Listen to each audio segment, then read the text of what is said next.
What's going on, everyone? Thanks for following me in 2020. 2021 is going to be an amazing year. We're going to set some goals for everyone. That's why we're doing our education.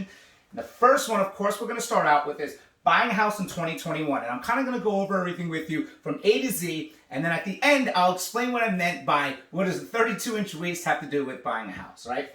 So the first thing, no matter what, is to always talk to a lender, right? So you're watching this video right now and you're saying, man, I really do want to buy a house this year. I don't know where to begin. A lot of people ask me that. Talk to a lender.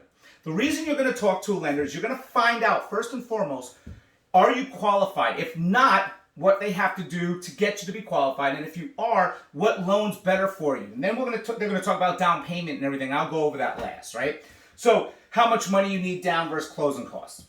So talking to a lender is by far the most important thing right away, especially if you fall in love with a house. You want to have a pre-approval in that offer, okay?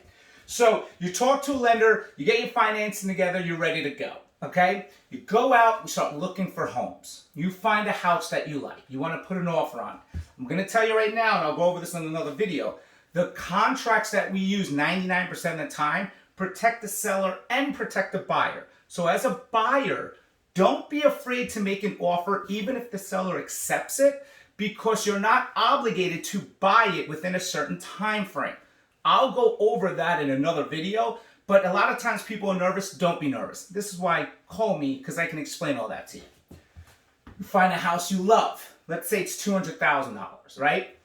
You're going to have to put escrow down. Escrow is like a good faith deposit within the first 3 calendar days. It's usually about 1%. So right there, in a $200,000 house, you're going to need $2,000 for the escrow, right? So $2,000, which is fully refundable if the inspection, which we'll go over next, doesn't go well and you can't renegotiate, or if it doesn't appraise. So you get the escrow. Now you have an inspection. You legally do not need to do an inspection, but you always get an inspection done. Now, an inspection is a lot of different avenues. There's your normal home inspection, right? That the inspector goes through the whole house, checks everything for you. And that can range around $350 to $450.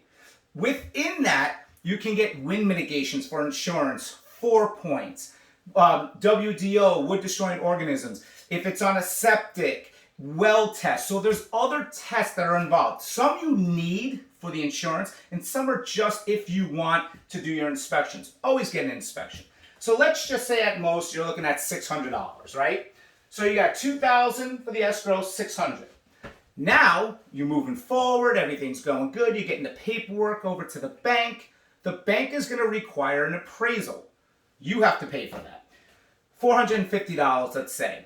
This and this are non-refundable money. The escrow is. Once you pay for an inspection and everything's good to go and you want to move forward, again, I'll go in more in depth with these. Like all these topics, I'll do different videos on them. I'm just kind of going A through Z. These are non-refundable.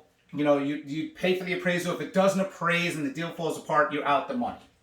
Then you need a survey to know where the boundary lines are. And here's the reason why. This is kind of weird. The seller should have a copy of their survey. But because the survey was lost or something, or they can't find it from the existing title, you, the buyer, have to pay for it. Now, I'll give you a quick insight. This is all depending on what kind of market we're in. If we're in a really good buyer's market, get the seller to pay for it. If you're in a really crazy seller's market like we are now, you're not getting around it, right? So about $400, let's say. These are things that you need to have when buying a house. Down payment versus closing costs is all within the bank. A down payment is per loan and what you want to put down with PMI. I don't want to get confusing, but let's just say you're doing a conventional loan at 5%.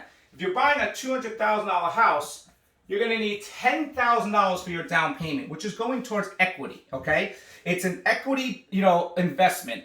You can't touch it. You're just putting it towards it for the bank. Closing costs are fees that are just ridiculous, right? This can be rolled into your mortgage. And again, this is all depending on the market. If it's a really good market for buyers, you can make an offer and you can have the seller credit you all the closing costs. That's why you see a lot of builders. They'll be like, oh, we're going to give you money towards closing costs. We're going to help you with closing costs. A lot of that is kind of true and kind of not. Again, for another topic. So closing costs are kind of like your taxes, your prepays, and everything. Normally, they're around 3%. So you're looking at another $6,000 for closing costs. So $10,000 your down payment, $6,000. So to buy a $200,000 house, let's just say you need around $20,000, okay? At worst case, depending on what market, right? So you're sitting here and you're saying, $20,000? I don't have $20,000. This is the point of the 32-inch waist. I don't have a 32-inch waist right now, but I'm going to work at it. I'm going to work for it, right? And I'm not going to have it right now. It's going to take time for me to get there. It's the same concept with buying a house. You have to find out financially where you want to be every single day, putting away a little bit of money, saving, building your credit, because in time, you will be there. And the number one reason why people aren't is they don't start today.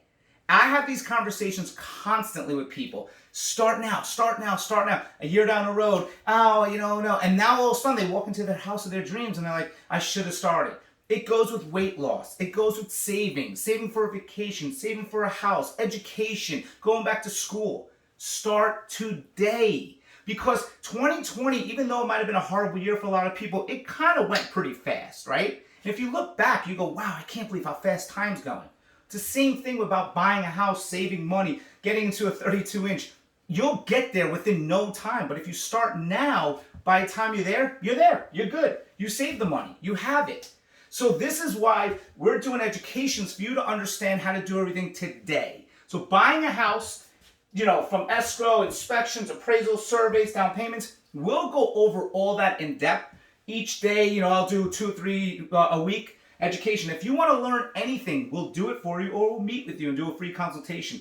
Everything about 2020, I want you guys to understand and make it easier for you so you can learn today and be ready when you're ready. So, first thing, everybody watching, talk to a lender. It's the most important thing, because even if you're not ready today, you will be ready when the time comes. I'm Kerin. I hope you guys have an amazing 2021. Let's get you a house. If you have any questions, call me. Talk to you soon.